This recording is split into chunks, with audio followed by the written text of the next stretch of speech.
This is Erwin Tulfo, Yes, sir. Yes, sir. Chairman.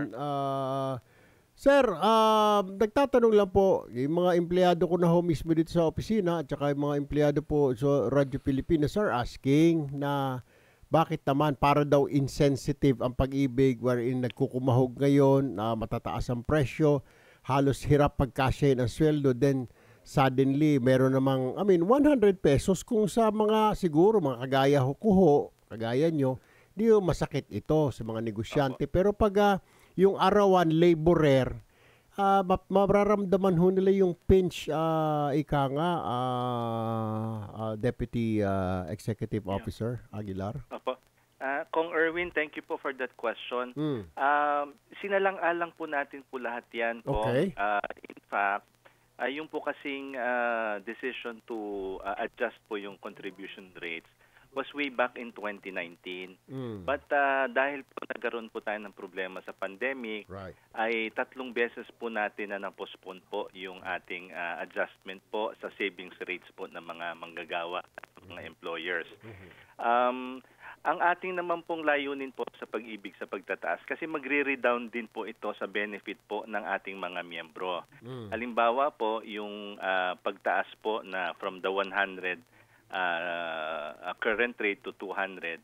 Ito po ay, ang ibig po sabihin nito ay magdodoble rin po yung kanilang mga cash loans, yung entitlements po nila pag may calamity loan, at mas lalakas po yung kapasidad ng pag-ibig para magpahiram po ng murang interest na pabahay po para sa mga miyembro natin po sa pag-ibig.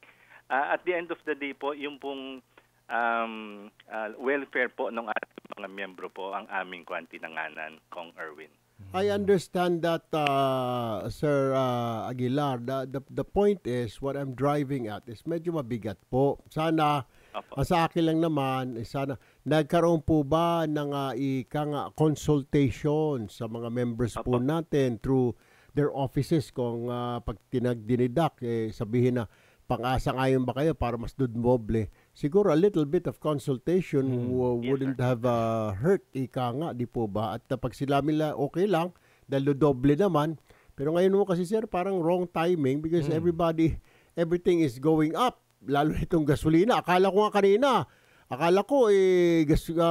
gasoline station, Pag-ibig gas station dahil tumaas ng 100. Hindi naman Opo. pala. So, yun nga lang ho sana na consider natin baka pwedeng i-hold off muna, di Yeah. ba, Bay Aljo? Tama. Dahil lahat ho ngayon nagtataas, medyo mabigat-bigat. Wala naman ho tayo mga salary adjustments and increases. Mabigat po ito, Sir Alexander. Kong Erwin, Sir Aljo, we did that po, tama po kayo. Yan po yung una nating ginawa, Okay.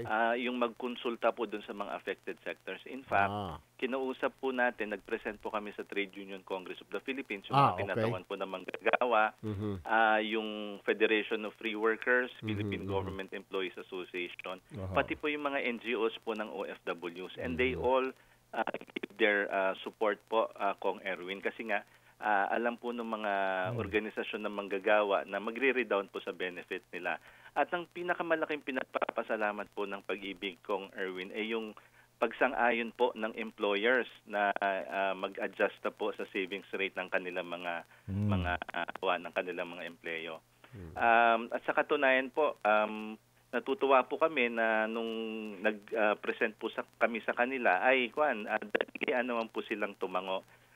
Plus the fact po na 3 beses na rin po naman namin pinuspone upon the request. Noong Okay. 2021 po, ni-request nila ni-postpone. We did that in 2023 po. Alright. So, maraming salamat po, Ginoong Alexander Aguilar ng Pag-ibig. Alright, wala tayong magagawa. Ito rin, nasa PhilHealth din. Si Ray Balenya na PhilHealth. Sir Ray, magandang umaga. Magandang umaga po, Congressman Tulfo at Sir Aljo at syempre sa inyo po mga taga-subaybay. Sir, para saan po itong aumento sa contribution? Kasi parang ito nga, nagkasabay-sabay pa kayo. Ang kinakabahan ako, baka magbukas makalawa. Sumunod na, SSS.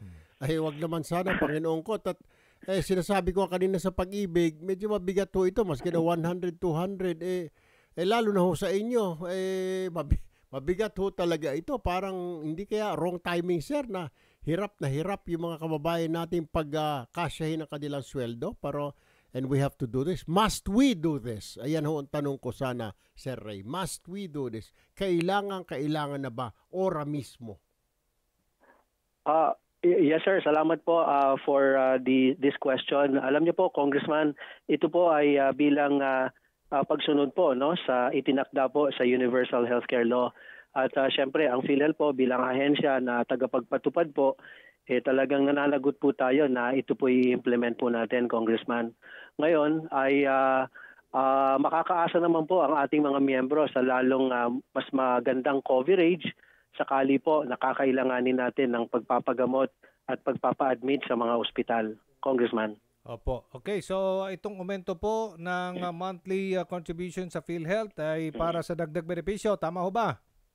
Tama po, Okay. itinakda po yan sa batas, Sir Aljo, na sa bawat contribution adjustment may katapat po na paglawak din at pagbuti ng benefits.